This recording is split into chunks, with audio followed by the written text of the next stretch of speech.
ایک مرتبہ نبی کریم صلی اللہ علیہ وسلم نے مغرب کی نماز پڑھائی، اور جنہوں نے نماز پڑھی وہ اپنی بقیہ نماز پڑھ لینے کے بعد کچھ گھر چلے گئے، کچھ مسجد کے اندر بیٹھے رہ گئے۔ آپ صلی اللہ علیہ وسلم بھی مسجد کی نماز پڑھا کے حجر مبارک میں تشریف لے گئے۔ صحابی فرماتے ہیں کہ آپ صلی اللہ علیہ وسلم حجرے سے اس تیزی کے ساتھ نکلے کہ آپ کا سانس مبارک پھولا ہوا تھا۔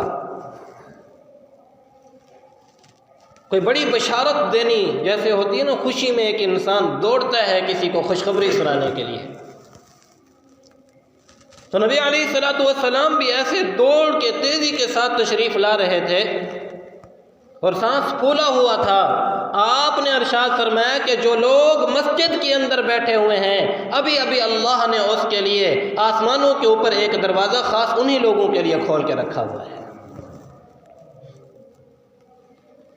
جن کا تعلق مسجد کے ساتھ مضبوط ہوتا ہے۔ اور ایک اور حدیث مبارکہ میں نبی علیہ الصلوۃ والسلام نے ارشاد فرمایا، بلکہ ایک یہودی نے نبی علیہ الصلوۃ والسلام سے سوال پوچھا، اللہ کے نبی صلی اللہ علیہ وسلم، کون سی جگہ اللہ کو بہت محبوب ہے؟ نبی علیہ الصلوۃ والسلام نے اپنے سر مبارک کو جھکا لیا اور پھر سر مبارک اٹھایا اور فرمایا کہ مجھے کیونکہ اس بات کا علم نہیں تھا، ابھی ابھی میرے پاس اللہ نے جبرائیل علیہ الصلوۃ والسلام کو بھیجا ہے، اور جبرائیل علیہ الصلوۃ والسلام سے میں نے یہ سوال کیا کہ جاؤ اللہ سے پوچھ کے آؤ کہ آپ کو دنیا میں سب سے محبوب جگہ کون سی ہے۔ تو ابھی جبرائیل میرے پاس یہ پیغام لے کے آ رہے ہیں کہ اللہ فرما رہے ہیں احب البلاد الی اللہ، کہ اللہ کو شہروں میں، جگہوں میں جو چیز سب سے زیادہ محبوب جگہ ہے وہ کیا ہے؟ فی المساجد، اللہ کے گھر ہیں۔ اور جو جگہ اللہ کو سب سے زیادہ ناپسند ہیں، ابغض البلاد، کہ شہروں میں جو جگہ اللہ کو سخت ناپسند ہے وہ کون سی جگہ ہے؟ فرمایا کہ بازار۔ آج میرا نوجوان، میرا بھائی، میرے بڑے چھوٹے، ان کی کوشش یہ ہوتی ہے کہ بازاروں میں جا کر بیٹھ جائیں، اور سارا دن، سارا وقت بازاروں کے اندر بیٹھ کے گزرتا ہے، حالانکہ وہ جگہ اللہ کی سخت ناپسندیدہ ترین جگہ ہے۔ ہاں، تجارت کے لیے بیٹھنا منع نہیں ہے، تجارت کے لیے بیٹھیں، لیکن اللہ کی یاد کے ساتھ بیٹھیں۔ اسی لیے حدیث مبارکہ میں ترغیب دی گئی، فرمایا کہ جب کوئی شخص بازار میں داخل ہوتے ہوئے یہ کلمہ پڑھ لے، لا الہ الا اللہ وحدہ لا شریک لہ، لہ الملک ولہ الحمد یحیی ویمیت وہو حی لا یموت بیدہ الخیر وہو علی کل شیء قدیر، تو اللہ تعالیٰ اسے 1,00,000 نیکیاں عطا فرما دیتے ہیں۔ عمل مخصوص ہے، لیکن اس قدر نیکی کیوں دی؟ علماء نے اس کی وجہ لکھی، کیوں؟ اس لیے کہ وہ جگہ بازار غفلت کی جگہ ہیں، اور اس نے غفلت کی جگہوں میں اللہ کو یاد کیا تو اللہ تعالیٰ اسے اس پر اتنا عظیم اجر عطا فرما دیتے ہیں۔ تو پسندیدہ ترین جگہ کون سی؟ مسجد۔ اللہ اکبر کبیرہ۔ ایک اور حدیث مبارکہ تو بڑی عجیب ہے۔ نبی علیہ الصلوۃ والسلام نے ارشاد فرمایا کہ کچھ لوگ ایسے ہوتے ہیں اوتادن فی المسجد، مسجد کے کھوٹے ہوتے ہیں، میخیں ہوتی ہیں،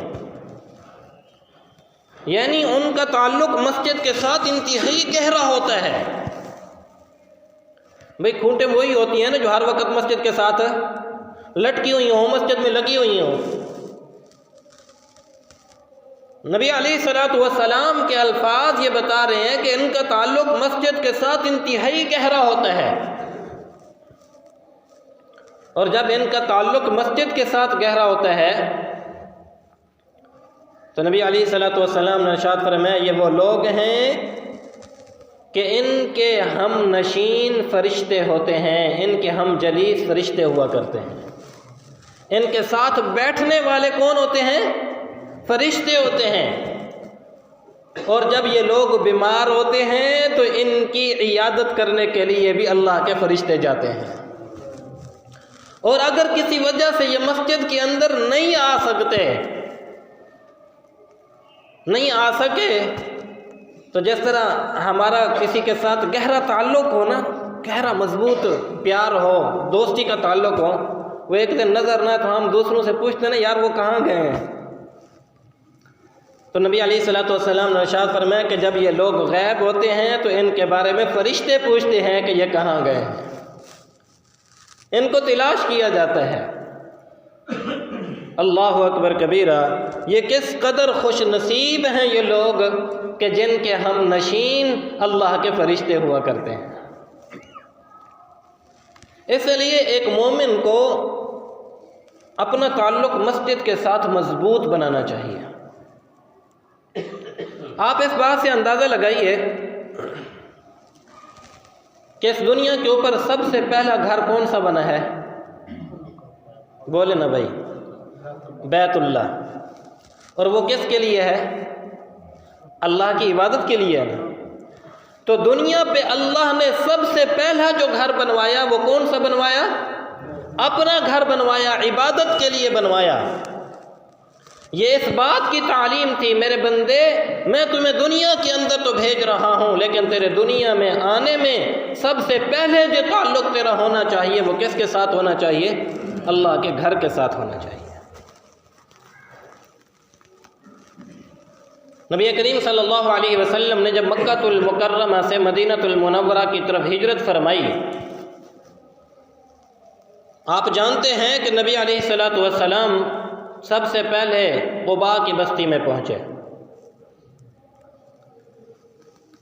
حالت ابھی سفر میں ہے، قیام نہیں ہوا ہے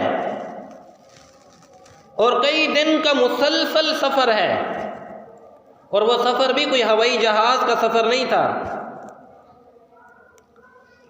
اونٹ کے اوپر بیٹھ کر، پیدل چل کر، پہاڑوں کا اور پتھریلا سفر ہے۔ آپ میں سے جو حضرات جن کو اللہ تعالیٰ نے توفیق عطا فرمائی عمرہ کرنے کے لیے تشریف لے گئے ہیں، کبھی ان چیزوں پر غور کیا کریں کہ میرے نبی صلی اللہ علیہ وسلم نے کتنی تکلیفیں وہاں اٹھا کر کس طرح ہجرت فرمائی ہے۔ اتنی مشقتوں کا سفر اور جا کے ابھی قیام نہیں ہوا، لیکن آپ صلی اللہ علیہ وسلم قباء میں بھی جس چیز کی سب سے پہلے بنیاد رکھ رہے ہیں وہ کس کی رکھ رہے ہیں؟ مسجد کی بنیاد رکھی ہے۔ سب سے پہلے اللہ کے گھر کی بنیاد رکھی ہے، اور پھر آپ صلی اللہ علیہ وسلم مدینہ المنورہ کے اندر پہنچے۔ انصار میں سے ہر شخص کی یہ تمنا تھی کہ آج میرے محبوب نبی صلی اللہ علیہ وسلم ہمارے گھر قیام فرمائیں۔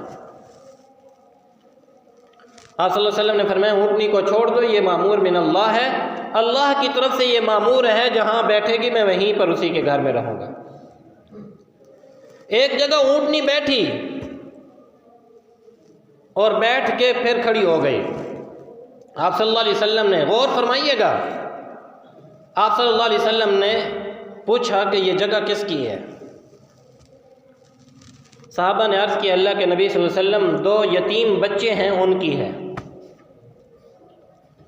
آپ صلی اللہ علیہ وسلم نے فرمایا کہ یہ جگہ اللہ نے مسجد کے لیے پسند فرما دی، یہاں ہم مسجد کی بنیاد رکھیں گے۔ وہ بچے بھی کیسے؟ سبحان اللہ، یتیم۔ میں اکثر کہا کرتا ہوں اللہ دین کا کام اور اپنے گھر کے اوپر لگانے کی توفیق بھی اسے دیتے ہیں جو اکثر کیا ہوتے ہیں؟ غریب ہوتے ہیں۔ مسجد نبوی کی جو جگہ ہے وہ کس کی ہے؟ 2 یتیم بچوں کی۔ ان تک پیغام پہنچا، کہنے لگے اللہ کے نبی صلی اللہ علیہ وسلم ہم یہ زمین ویسے ہی اللہ کے گھر کے لیے ہدیہ کر دیتے ہیں۔ آپ نے فرمایا نہیں، میں اسے خریدوں گا۔ پھر آپ صلی اللہ علیہ وسلم نے اس کو خریدا اور وہاں پر مسجد نبوی کی بنیاد ڈالی گئی۔ دیکھیے نبی علیہ الصلوۃ والسلام مسجد نبوی کے اندر مدینۃ المنورہ کے اندر پہنچے ہیں، ابھی آپ صلی اللہ علیہ وسلم نے کہیں کوئی قیام نہیں فرمایا۔ مجھے بتائیے سب سے پہلے کس چیز کی بات فرمائی ہے؟ مسجد کی بات فرمائی ہے۔ وجہ اس کی یہ ہے کہ ایک مسلمان کا تعلق جب تک مسجد کے ساتھ ہے اس کا ایمان محفوظ ہے، اور جب تعلق مسجد کے ساتھ کٹ جاتا ہے تو پھر انسان کا ایمان بھی اکثر اوقات یہ ہوتا ہے کہ سینے سے کٹ جاتا ہے۔